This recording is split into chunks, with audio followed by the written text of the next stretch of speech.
এখানে যা দেখতেছেন তার চেয়ে আরো খারাপ অবস্থা, আরো খারাপ অবস্থা অন্য জায়গায় যেসব জায়গায় স্পিড বোট নাই, কোনো কিছুই নাই ওখানে যাওয়ার মতো তাদের দেখার মতো কেউ নাই। তার এতটাই ভয়াবহ অবস্থা, এতটাই খারাপ অবস্থা, সেখানে এই পর্যন্ত যারাই চেষ্টা করছে যাওয়ার জন্য সেখানে যেতে পারে না।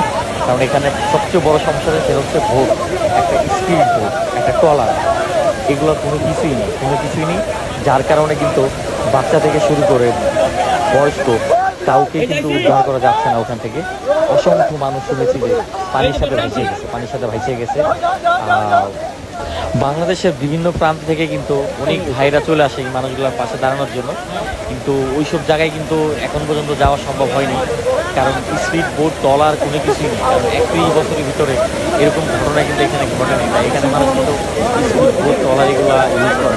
আর আরেকটা বিষয় হচ্ছে যে এই মানুষগুলো কিন্তু 12 ঘন্টা 14 ঘন্টা পানিতে ছিল, এক কাপড়ে বের হয়েছে। তা ঢাকা থেকে যারা আসবেন ভাই, অবশ্যই আপনারা শাড়ি কাপড় নিয়ে আসবেন, অবশ্যই তাদের জন্য লুঙ্গি গামছা নিয়ে আসবেন, অবশ্যই শীতের একটু কাপড় নিয়ে আসবেন। কারণ মানে শীতে কাতর হয়ে এই মানুষগুলা কাঁপাকাঁপি করে। কারণ এক কাপড়ে কিন্তু আইছে, এক কাপড়ে আপনি বের হয়েছে ঘর থেকে, কোনো কিছুই কিন্তু সাথে করে আনতে পারে নাই, যে কারণে কিন্তু মানুষগুলা কিন্তু মানে বিভিন্ন অসুস্থ হয়ে যেতেছে। বিশেষ করে মানে পানির যে চুলকানি থেকে শুরু করে আরো নানান রোগ কিন্তু এই মুহূর্তে দেখা যেতেছে। তা প্রচুর ঠান্ডা লাগে তাদের, শীতে একবারে কাঁপানি উঠে যায়। কারণ 10-12 ঘন্টা মানে থাকাটা অসম্ভব।